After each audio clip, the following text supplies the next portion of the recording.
Episode 10. தாரா கிஷோரை காதலிப்பதாக சொன்னதும் கிஷோர் என்ன சொல்ற என அதிர்ச்சியானான். மேலும் அவனை பார்க்கும் போதெல்லாம் அவளின் கண்களுக்குள் ஏதோ ஒரு உள்நோக்கம் இருப்பதை அவனால் பார்க்க முடிந்தது. உடனே தாரா, நான் பொய் சொல்லல கிஷோர், உண்மைதான் சொல்றேன். உங்களோட இந்த எளிமையான வாழ்க்கை எனக்கு ரொம்ப பிடிச்சிருக்கு என இதயத்திலிருந்து சொல்வது போல் சொன்னாள். ஓ என அவளை கூர்ந்து பார்த்தான். என்னை பற்றி உங்களுக்கு நல்லா தெரியும், அதனால் இதெல்லாம் ஒத்து வராது, விட்டுடுங்க என கிஷோர் சொன்னான். அவள் ஏதோ ஒரு காரியத்துடனே தன்னிடம் பேசுவதாக அவன் நினைத்தான். மேலும் அவளிடம் இருந்து விலகி இருப்பது நல்லது என்றும் நினைத்தான். ஆனால் தாரா இப்படி ஒரு அற்புதமான வாய்ப்பை விட்டு கொடுக்க தயாராக இல்லை. அவன் என்ன சொல்லி தப்பிக்க முயன்றாலும் அவனை எப்படியாவது மடக்கிவிட வேண்டும் என்பதில் தாரா உறுதியாக இருந்தாள். மிஸ்டர் கிஷோர், நான் உண்மையை சொல்லிடுறேன். எனக்கு என் வீட்டில் கணேஷுங்கிறவரோட கல்யாணம் பண்ணி வைக்க முயற்சி பண்ணுறாங்க. ஆனால் எனக்கு உங்களை மாதிரியான ஒரு எளிமையான ஆள் தான் வேணும். அதான் நான் உங்ககிட்ட இப்போ வந்து நிற்கிறேன். தயவு செஞ்சு என்னை ஏற்றுக்கோங்க. நான் உங்கள் கூட டேட்டிங் போனால் எங்கள் வீட்டில் இருக்கிறவங்க என் கல்யாணத்தை கண்டிப்பாக நிறுத்திடுவாங்க. எனக்கும் அதுதான் வேணும் என அவனிடம் உண்மைகளை சொல்வது போல சொன்னாள்.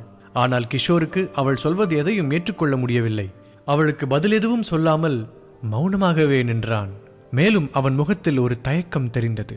கிஷோரின் மௌனத்தை பார்த்து அவனை எப்படியாவது தன்னை கவனிக்க வைக்க வேண்டும் என யோசித்துக் கொண்டிருந்தாள். அவனது முகத்தில் தெரிந்த தயக்கத்தை பார்த்ததும் உடனே அவள் கண்களில் இருந்து கண்ணீர் சிந்தினாள். கிஷோர், எனக்கு ஏதாவது பதில் சொல்லுங்க. எனக்கு தெரியும் நீங்க ரொம்ப நல்லவர்னு. நான் உங்களை இழக்க விரும்பல என அழுகையுடன் மெதுவான குரலில் சொன்னாள்.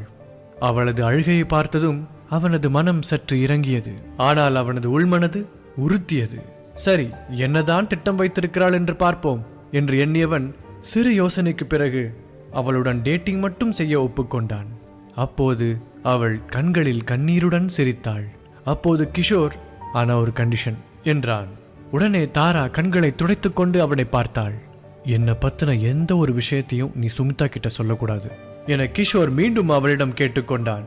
தான் யார் என்று காலேஜில் இருப்பவர்களுக்கு தெரிந்தால் அது தேவையில்லாமல் பல பிரச்சனைகளை ஏற்படுத்தும் என்று அவன் தயங்கினான்.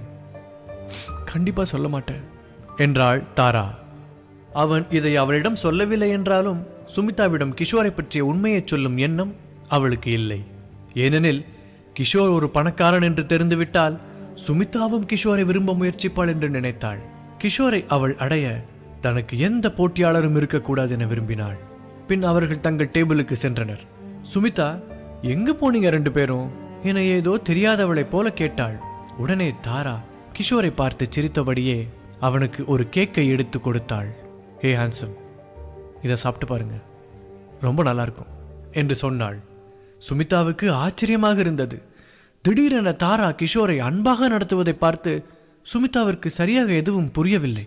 தாரா கிஷோரை ஏமாற்ற தொடங்கிவிட்டாள் என்றே நினைத்தாள். அவர்கள் டேபிளில் இருந்த கேக்கை சாப்பிட்டனர். சுமிதா கிஷோரை பற்றி எதுவும் அதிகம் யோசிக்கவில்லை.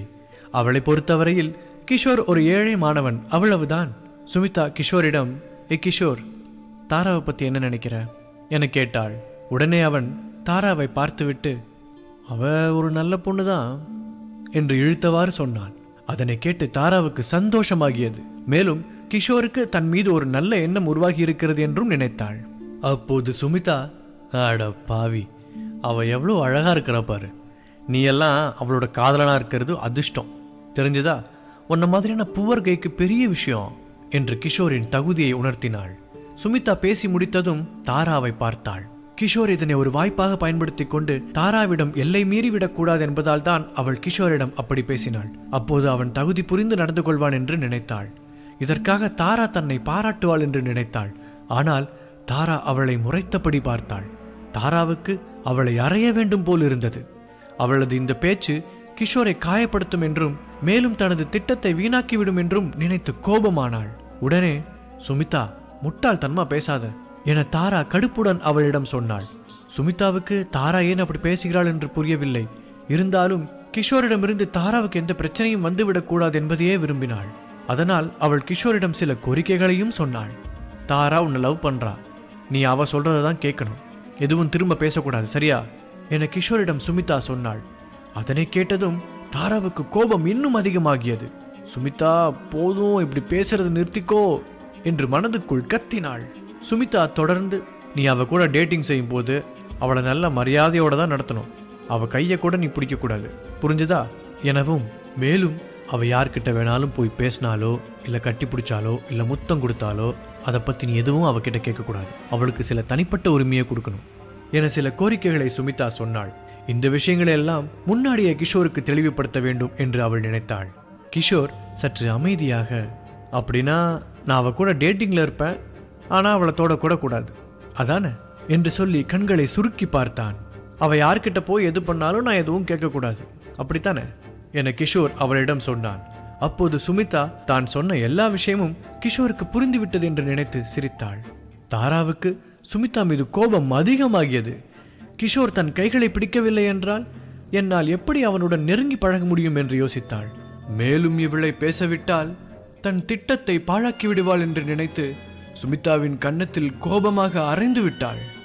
காஃபி ஷாப்பில் இருந்த எல்லோரும் அவர்களை திரும்பி பார்த்தனர். கிஷோர் தாராவின் இந்த நடவடிக்கையால் அதிர்ச்சியானான். சுமிதாவின் முட்டாள்தனத்தை அவளால் பொறுத்து கொள்ள முடியவில்லை. அவள் சொன்ன விஷயங்கள் எல்லாம் கிஷோரை அவமானப்படுத்தும் என்று நினைத்தாள். சுமிதா கன்னத்தில் கை வைத்தபடியே தாராவை பார்த்தாள். பின் தாராவிடம் சென்று, ஏன் அடிச்ச? நான் உனக்கு நல்லதுக்கு தானே அப்படி பேசினேன் என்று அப்பாவித்தனமாக கேட்டாள். இது பேர் உதவியா? கிஷோர் என் கூட இப்போ டேட்டிங்ல இருக்கிறார், அதனால நீ அவர்கிட்ட கொஞ்சம் மரியாதையா நடந்துக்கோ என அவளை தாரா எச்சரித்தாள். பின் அவளது கையை எடுத்துக்கொண்டு கிஷோரின் கையை பிடித்து கொண்டாள். தாரா தனக்கு ஆதரவாக இருப்பாள் என்று கிஷோர் எதிர்பார்க்கவே இல்லை. ஆனால் அவள் சுமிதாவை அறைந்தது அவனுக்கு பிடிக்கவில்லை. மேலும் தான் இங்கு இருந்தால் இந்த நிலைமை இன்னும் மோசமாகிவிடும் என்று நினைத்து இருவரையும் சமாதானம் செய்து வைத்துவிட்டு உடனே அங்கிருந்து கிஷோர் கிளம்பினான். கிஷோர் சென்றதும் தாரா கொஞ்சம் அமைதியானாள். சுமிதாவை அறைந்ததை நினைத்து அவள் தர்ம சங்கடமாக உணர்ந்தாள். அப்போது சுமிதா தாராவை பார்த்து மெல்ல சிரித்தாள். தாராவுக்கு ஒன்றும் புரியவில்லை. அடி வாங்கிட்டு சிரிக்கிறா, அடிச்சதுல எதுவும் ஆயிடுச்சு அவளுக்கு என தாரா யோசித்தாள். பின் சுமிதா, தாரா உன் திட்டம் என்னன்னு எனக்கு தெரிஞ்சிருச்சு, கிஷோருக்கு உன் மேல நம்பிக்கை வரதான நீ என்னை அரைஞ்ச என இதுதான் தாராவின் திட்டம் என்று நினைத்து கேட்டாள். உடனே தாராவும் அவளை பார்த்து சிரித்தாள். அவள் ஒரு முட்டாள் என்று நினைத்தாள். பின் அவளை அறைந்ததற்கு மன்னிப்பு கேட்டாள். இருவரும் சிரித்துக்கொண்டே அங்கிருந்து வெளியே கிளம்பினர். அப்போது சுமிதாவுக்கு ஏதோ ஞாபகம் வந்தது போல, தாரா நான் உன்கிட்ட ஒன்று கேட்கணும்னு இருந்தேன். முன்னாடி ஒரு பெரிய பணக்காரர் உன் பேங்க்குக்கு வந்ததா சொன்னேன்ல, அவர் நம்பர் எனக்கு கொடுக்குறியா என ஏதோ ஒரு எதிர்பார்ப்புடன் கேட்டாள். அந்த பணக்காரரின் நம்பர் கிடைத்தால் அவள் அவருடன் டேட்டிங் செய்யலாம் என்று யோசித்தாள். அதன்படி அவள் தாராவுக்கு உதவியது போல தாராவும் தனக்கு உதவுவாள் என்று நினைத்தாள். சுமிதா கேட்டதும் தாரா அமைதியானாள். அவள் எதற்காக அவரின் நம்பரை கேட்கிறாள் என்பதை அவளால் புரிந்து கொள்ள முடிந்தது. மேலும் நல்ல வேளையாக கிஷோரை பற்றிய உண்மைகள் எதுவும் சுமிதாவுக்கு தெரியவில்லை என்று நிம்மதியானாள். உடனே சுமிதாவிடம், ஓ அவர் கொஞ்ச நாளா பேங்க்குக்கு வர்றதில்ல, அவர் வந்தா கண்டிப்பா நான் அவர் நம்பர் வாங்கி உனக்கு தரேன் என்று அசட்டுத்தனமாக சொல்லி தாரா சிரித்தாள். உடனே சுமிதா ரொம்ப நன்றி என சொல்லி சிரித்த முகத்துடன் தாராவை கட்டிப்பிடித்தாள். அப்போது சுமிதா, நீ டேட்டிங் செய்ய நினைக்கிற ஆள் வேற யாரும் இல்ல, கிஷோர் தான். ஆனா இப்போ உன்னால் அவரை நெருங்க முடியாது என மனதுக்குள் தாரா நினைத்து கொண்டாள். அடுத்த நாள் கிஷோர் அவனது படுக்கையில் படுத்திருந்த போது அவனது ரூம்மேட் சரண் வந்து அவனை படுக்கையில் இருந்து வெளியே இழுத்தான். அவனை ரூமுக்கு அருகில் இருக்கும் ஒரு டீ கடைக்கு எதுவும் சொல்லாமல் அழைத்துச் சென்றான். அங்கு சரண் காதலி பிரியா அவர்களுக்காக காத்திருந்தாள். கிஷோருக்கு அவளை அங்கு பார்த்ததும் குழப்பமாக இருந்தது. இவ எதுக்கு இங்க வந்திருக்கா என யோசித்தான். நேராக பிரியா அவள் வந்த விஷயத்தை சொல்ல ஆரம்பித்தாள். கிஷோர், நீ ரேஷ்மாவை காதலிக்கணும் என்றாள். கிஷோருக்கு ஒன்றும் புரியவில்லை, அதிர்ச்சியானான். மேலும் பிரியா தொடர்ந்தாள்.